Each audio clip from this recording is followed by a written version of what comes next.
Saya benderamu yang bertuliskan la ilaha illallah untuk khilafahmu, saya nggak setuju. Tapi kalau kemudian kamu mengatakan aku tidak suka la ilaha illallah, ya nanti dulu. Bendera PKI itu Palu Arit. Saya nggak mau kalau Palu Arit jadikan bendera oleh PKI. Oh, tak sadok orang bikin bendera Palu Arit. Tapi kalau saya dan santri ke sawah tetap pakai arit. Kalau nukang tetap pakai Palu. Jadi jangan kau katakan kami nggak suka bendera Palu Arit terus anti Palu sama arit, enggak. Bendera la ilaha illallah juga kita nggak mau karena itu bendera Hizbut Tahrir. Sejak kapan itu bendera tauhid? Kalau bendera Hizbut Tahrir itu bendera tauhid, mestinya Kiai Hasyim Asy'ari yang pertama bikin bendera itu.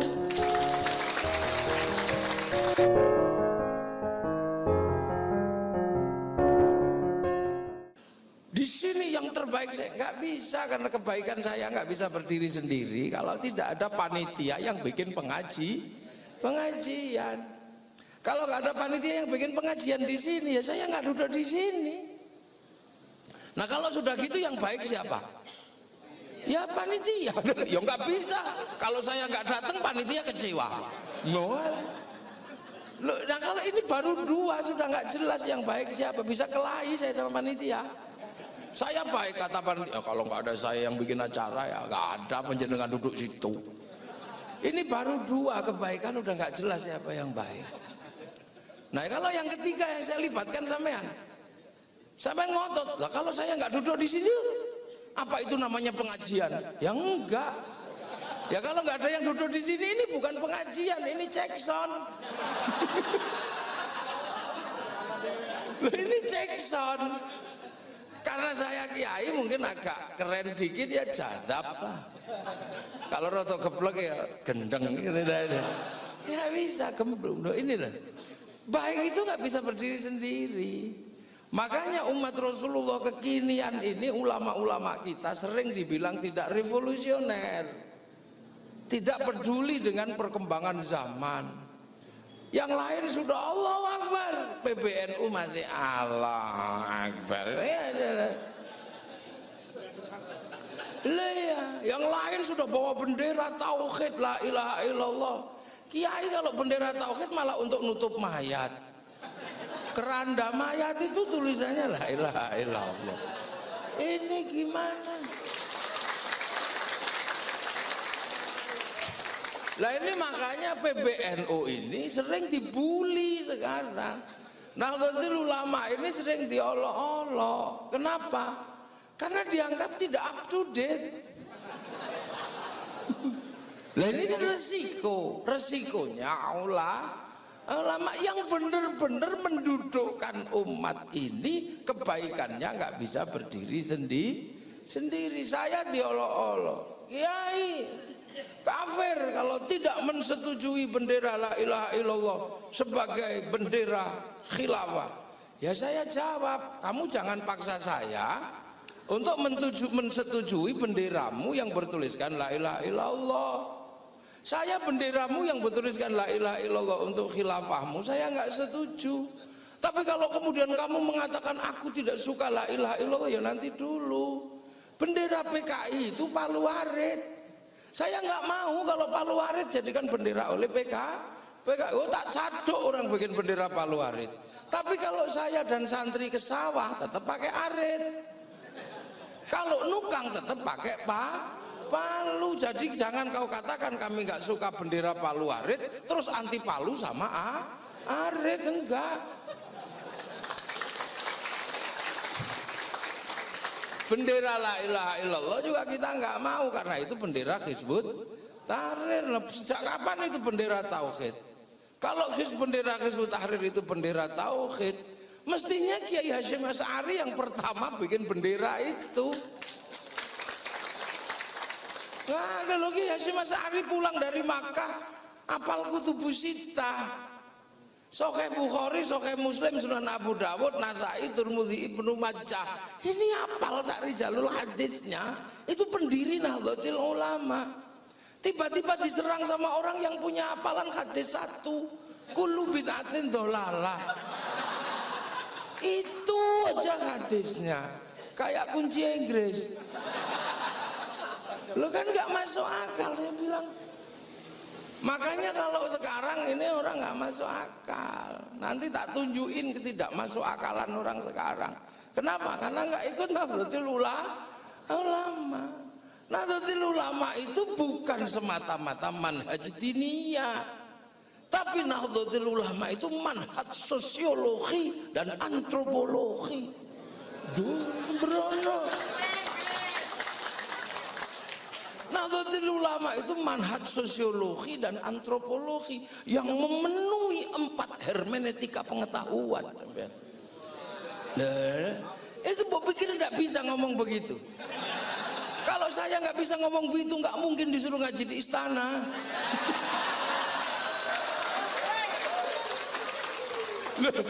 Nahdlatul Ulama ini bukan semata-mata persoalan diniyah yang sampean sebut itu. Ini memenuhi etika pengetahuan dari sosiologi, antropologi, dan memenuhi hermeneutika epistemologi. Nah bisa sampean. Loh, sekarang gini. Sekarang ini kan sudah keyakinan sampean jadi NU, jadi Muhammadiyah, jadi LDII, jadi apa Persis. Itu kan sudah akidah. Akidah itu keyakinan, dalam bahasa pengetahuan namanya ideologi. Ideologi itu hermeneutika keempat. Hermeneutika keempat itu ideologi. Hermeneutika ketiga itu apa? Historiografi. Hermeneutika kedua itu narasi. Hermeneutika satu itu real life, kenyataan hidup. Nah Rasulullah ketika hidup itu real life, yang tahu siapa? Ya sahabat yang hidup bersama Rasulullah. Setelah Rasulullah dan meninggal, sahabat meninggal, yang lain apa? Taunya dari mana? Dari cerita. Nah cerita itu narasi. Kalau seneng dinarasikan baik, kalau nggak seneng dinarasikan jelek. Nah kalau sudah jadi cerita, baru mengalami hermeneutika ketiga, namanya apa? Historiografi, penulisan dengan fakta. Lah sampean mau percaya dari tulisan fakta siapa? Nah itu namanya ideologi lah. NU itu memenuhi kriteria itu. Makanya ber-NU ini selamat secara diniyah, secara dunia akan selamat karena tidak mengalami patahan pengetahuan, sampean tidak mengalami missing link, tidak ada mata rantai yang hilang.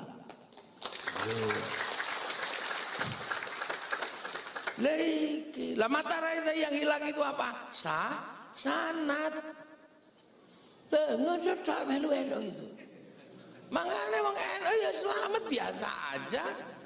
Nggak pernah terus ikut enggak. Kenapa kok begitu? Ya karena sadar ini pangkat muridnya ulama, ketemu dengan generasi yang ada di Indonesia. Yang generasi sini ini sudah generasi akhir, udah nggak bisa, mau dijernihkan ya nggak bisa. Orang di sini sudah punya budaya, Islam datang ketika masyarakat sini sudah punya budaya, punya kehidupan sosial, bahkan agama. Lagi lho Kang, nek ono muni ngono ya ki lho Kang.